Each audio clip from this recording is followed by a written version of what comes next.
Good morning. It's coffee talk. Good morning. It's coffee talk. Good morning. It says wild and free in there. Wild and free.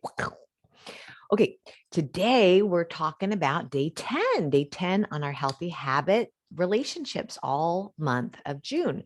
If you were here yesterday, I brought up this idea of looking at the person next to you. Who's next to you? Are you pretty curious about that person, or have you just like, I already know who they are? And I'd asked you to open up your mind and open up maybe even some questions, some deep dives of vulnerability and disclosures, and really opening up to being curious about the person next to you. Continuing on with that is today. So I want to focus today on our relationships with children. So it could be your children, it could be the children of society and the world, it could be nieces and nephews and neighbors, it could be whoever you think of when you think of children, okay? And before we go into that, I just wanted to give you a little reminder, as I talked about in the first couple of days of this challenge, that there are similar common issues that come up over these years I've been teaching this healthy habit. And so I wanted to bring some of these in, and you could perhaps ponder where you are in your relationships with children and with spouses and friends and family, and maybe see where some of the work is for you. A couple things. You don't feel heard, seen, or understood in your relationships.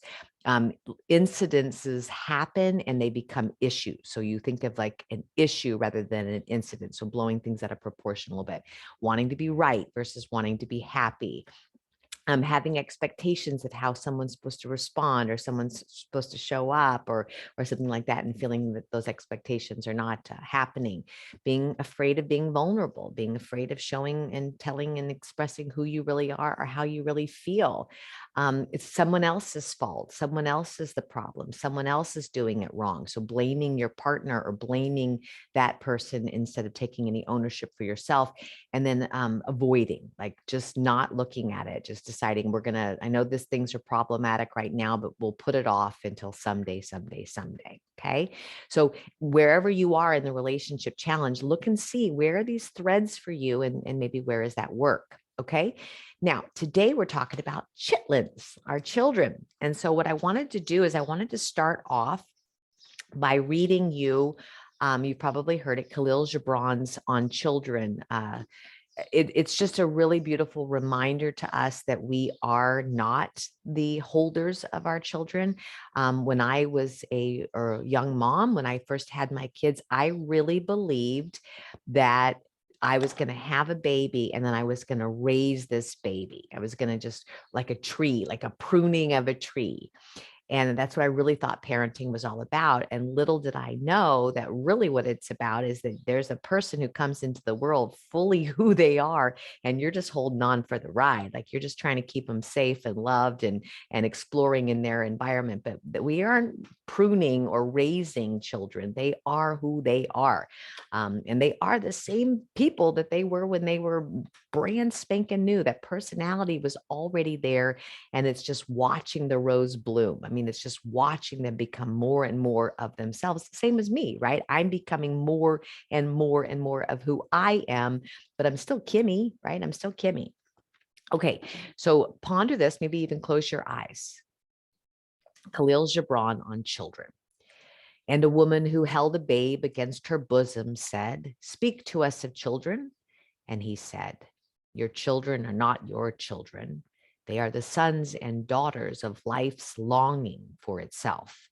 They come through you, but not from you. And though they are with you, yet they belong not to you. You may give them your love, but not your thoughts, for they have their own thoughts. You may house their bodies, but not their souls, for their souls dwell in the house of tomorrow, which you cannot visit, not even in your dreams. You may strive to be like them, but seek not to make them like you, for life goes not backward, nor tarries with yesterday. You are the bows from which your children as living arrows are sent forth. The archer sees the mark upon the path of the infinite, and he bends you with his might that his arrows may go swift and far. Let your bending in the archer's hand be for gladness, For even as he loves the arrow that flies, so he loves also the bow that is stable. Okay. So much easier said than done. We are pulling back and we are letting our little birds fly, our children fly into a land in a world where we will not be. And so we can't anticipate what they're going to need or what's going to happen or how they have to show up because we don't know that land. We won't be there for that land. And all we can do is love them and hold them and prepare them to no longer need us, right? That's our job. So I'd like you to ponder your relationship with your children today, each individual child, okay? What are your fears about their lives and how they're showing up? What are your deepest fears? What are your concerns? What keeps you up at night? Like, let yourself just tell it all. Tell it all. And then after you've done that, from their perspective, what are they worried about? What are they holding in their minds at night? What is it from their perspective? So we're trying to take it out of our seeing who they are and turning on that awareness that they have a seer inside of them. They have a guide, a compass inside of them. And let's put ourselves in those moccasins, as Attica's told us. Let's put ourselves inside their shoes and see life from their perspective. What is their struggle? What is their awareness? What is their perception of their life, not ours? Different ages, obviously, different levels of this. Mainly this would be for kids that are a little bit older, but even the younger kids, trusting that inner instinct. I have the idea that the parenting that I have, my job as a parent, number one, is to keep my children safe. Boom. Like, I got to keep my children safe. That's my first most important priority. And the second most important priority is to teach my children that they have a wise voice and that they need to listen to their own voice, not mine, not theirs, not hers, not his, but their own. So teaching our children to listen to their wise voice. Okay. So just explore this for yourself. Again, if you don't have children, maybe this ponder doesn't work for you. If you do have children in your life, even society's children of like judging, like, what is all this with this, all that stuff, just look at it. Look at it. We're not going to be in the future. We're not going to be there. This is our future, right? I believe the children are our future. Teach them well and live. Okay. All right. May this work be of deep benefit to you. And I will see you soon.